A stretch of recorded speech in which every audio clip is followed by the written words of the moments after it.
Muy buenas a todos, gente. En el vídeo de hoy os traigo cómo descargar e instalar GTA San Andreas para PC. Pero gente, antes de comenzar no olvides dejar un like y suscribirte al canal para no perderte ninguno de los vídeos. También quiero deciros que en el comentario fijado vais a tener un regalo para todos en mi Discord simplemente por entrar. Dicho esto, vamos a comenzar con el tutorial y quedaros hasta el final ya que es muy fácil e importante.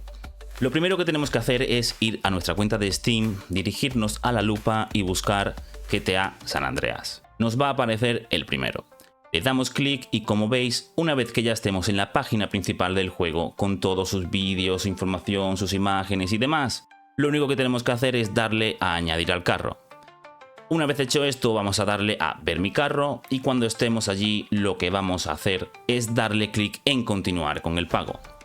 En esta pantalla lo único que tenemos que hacer es elegir el método de pago que vayamos a utilizar, ya sea PayPal, Visa, Mastercard u otro, y darle a continuar.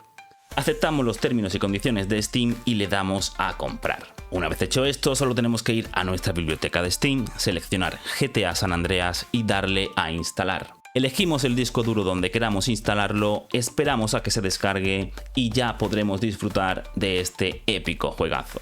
Así que nada, gente, espero que os haya gustado el vídeo y nos vemos en el próximo. Un saludo y gracias por verlo.